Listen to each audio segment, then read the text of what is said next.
Let's go to Canberra now. Joining us live is the Deputy Opposition Leader and the Shadow Industry Minister, Susan Lee. Susan, good to see you. Thanks for your time this morning. I will just start off with our top story this morning. This is the extra Defence Force personnel that's going to be sent into aged care homes. Do you have any problem with that?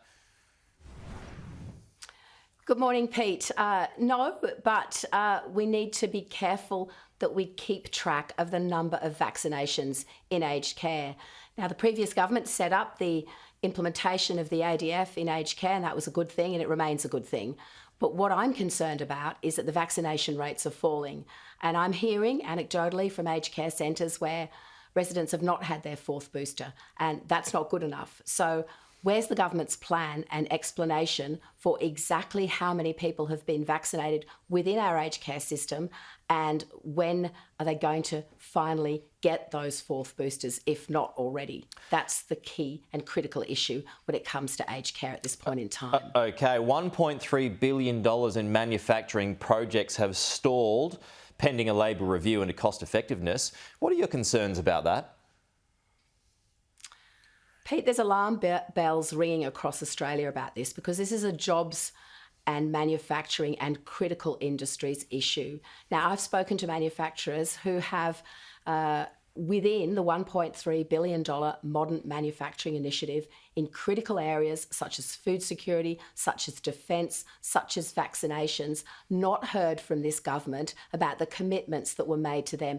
Now, these are multi-million dollar commitments, and these manufacturers have got skin in the game. They're not sitting there waiting for a government grant. They're ready with apprentices, with activities, with investment, some of it from overseas, and they're just not hearing from the industry minister or the Prime Minister. So we need to know, and we need to know soon, when these projects are going to be signed off. Right. They weren't in the caretaker period. They were well before that, and there's a strong expectation that they be delivered. It doesn't necessarily mean the projects are off, though, just that a new government is looking into whether it's worth the expense. Wouldn't you do the same if the roles were reversed? Well, look, these are tried and tested initiatives in areas, like I said, of defence and food security, and no one would argue that coming out of COVID, these jobs are critical. This investment is standing by and ready. And yes, we've heard about a review, but how long is this review going to take? How long is it going to take for this government to get their feet under the desk and actually get on with this, given that manufacturing and skills have been identified by them as a top priority? And, you know, we need to know where these projects are up to, and we need the proponents to have the confidence that all of that investment, I mean, they're ready to sign on apprentices, they're ready to build new capital equipment, and they can't do it because this government is sitting on its hands and not letting them know what's going on. OK, well, the government has put a line through the ABCC, essentially taken its teeth out. Where do you think this leads?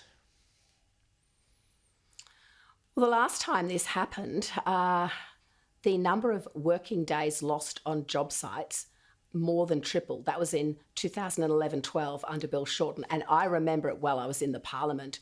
So, you know, at the very moment when the economy and the community is calling out for jobs coming out of COVID, for the construction sector, which is critical to COVID recovery, to get back on its feet in the most effective way possible. The first week of Parliament, what does the government do? They pull out the ABCC, the tough cop on the beat, and there's no real excuse or reason why, although of course we know it's strongly linked to their relationship with the CFMMEU.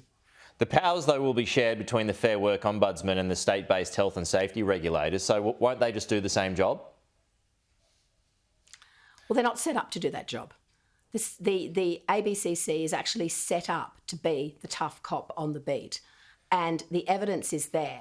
When we put it in place, how productivity on building sites and within the construction industry actually was restored to where it should be.